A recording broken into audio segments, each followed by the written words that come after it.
عبداللہ ابن مسعود رضی اللہ تعالیٰ عنہ کہتے ہیں کہ ہم ایک سفر میں رسول اکرم صلی اللہ علیہ وآلہ وسلم کے ہمراہ تھے۔ آپ قضاء حاجت کے لیے گئے ہوئے تھے۔ اسی دوران ہم نے ایک چڑیا دیکھی جس کے ساتھ 2 بچے بھی تھے۔ ہم نے اس کے دونوں بچوں کو پکڑ لیا۔ چڑیا اپنے پر پڑپڑاتے ہوئے آئی۔ اتنے میں نبی کریم صلی اللہ علیہ وآلہ وسلم بھی آ پہنچے اور دیکھ کر فرمایا، من فجع هذه بولدها ردوا ولدها الیہا، اس چڑیا کے بچوں کو اٹھا کر کس نے اسے مصیبت میں ڈال رکھا ہے، اس کے بچے اسے واپس کر دو۔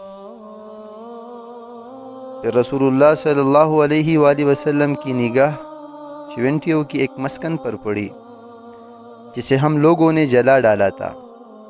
آپ نے پوچھا، اس کو کس نے آگ لگائی ہے؟ ہم نے عرض کیا، ہم لوگوں نے آگ لگائی ہے۔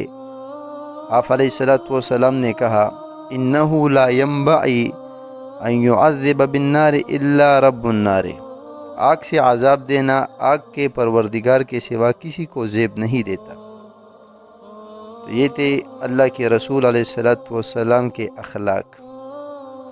اسی وجہ سے اللہ رب العالمین نبی اکرم صلی اللہ علیہ وآلہ وسلم کے بارے میں اپنے کلام میں فرماتے ہیں، وَمَا أَرْسَلْنَاكَ إِلَّا رَحْمَةً لِّلْعَالَمِينَ، ہم نے آپ کو نہیں بھیجا مگر تمام جہانوں کے لیے رحمت، یعنی اللہ کے رسول تمام عالم کے لیے، صرف انسان کے لیے نہیں بلکہ ہر ذی روح چیز کے لیے نبی اکرم صلی اللہ علیہ وآلہ وسلم رحمت تھے۔